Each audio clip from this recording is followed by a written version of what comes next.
Alright, so UFC 322 is tomorrow, and I know in my videos before, this past week, and just since I started this channel, I've been saying that I don't have a pick for JDM. It's such a close matchup, and unfortunately, I'm not going to have a pick. I'm not going to have a solid pick for this fight, honestly. I think it's way too close to the call. Just going into the fight, I think it's so close to the call. It's such a 50-50, like, coin flip type of fight. I can't pick anybody, honestly, because both sides, I can see both sides winning so easily. I just don't have a solid pick. For all the other fights, I had picks. I had like a solid pick for everyone, or at least like a really, like who I really thought had a pretty good chance of winning. But for this one, I actually have no idea who to pick. It's like a 50-50 fight. It's so close. So maybe in the comments, if you guys want to, if like anyone comments, says what they think is going to happen, or, you know, post-fight on Saturday and Sunday when I get a ton of views on my videos when my predictions are wrong, you can ask, what is this living up to this video? Was the fight too close to call? Or was that fight one-sided? Islam goes out there, destroys JDM, or JDM just shuts down Islam and knocks him out or gets a decision victory? So, like, I think it's so close because, so, Makhachev, obviously, insane wrestling, super wrestling dominant, and is one of, like, the best grapplers in, like, history, right?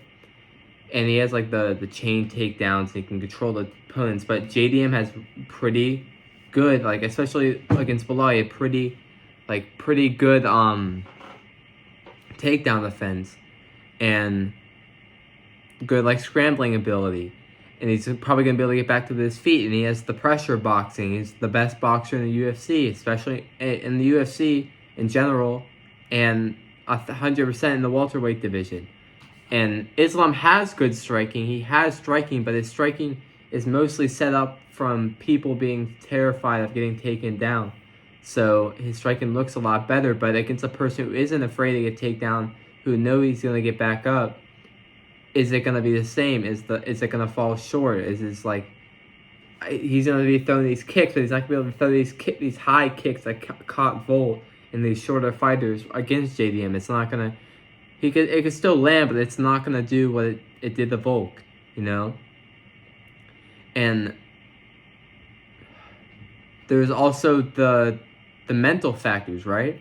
The pressure dynamics, bro. Islam's carrying all this pressure coming in. He's moving up. If he gets this, he's back to pound for pound #1. 2-divisional champion. Like, on the GOAT list. Like, really high up on the GOAT list now. Jack doesn't have as much pressure going through this fight. He still has a lot, though. He has to fight Islam. He has to fight former pound for pound #1, moving up a division. But he's fighting a smaller guy here. JDM has finished, like, multiple opponents with the clean boxing. And Islam's striking, even though it has improved over all of his fights, is not his, like, strongest weapon. It's the, you know, it's the grappling.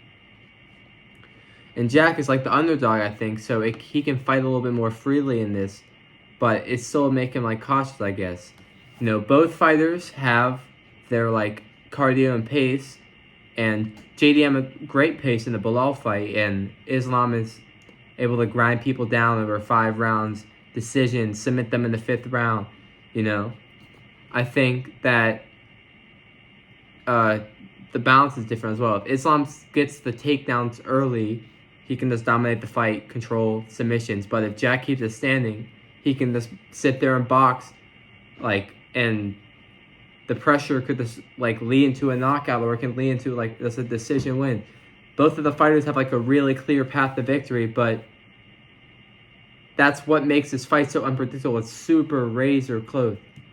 Islam, he's chasing double champ stats. He's moving up from lightweight. And Jack Della, he's defending his belt for the first time at 170, and it's against Islam Makhachev, you know?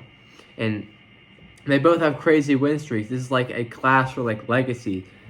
Islam's legacy is way better, though, like, way more on the line here, but this is for the legacies. If JDM beats pound for pound #2 and former pound for pound #1, Islam, what do we say about him now? Where is he on the welterweight list, and if he keeps defending his belt, you know? I don't know how this fight's really going to go. Unfortunately, I'm just not gonna have a pick. I think it's way too close to call. Hopefully, after the fight, you guys tell me. I mean, I'll be watching it, but in the comments say, was this any accurate? Was it a razor thin fight, or was it a one-sided battle? Who knows?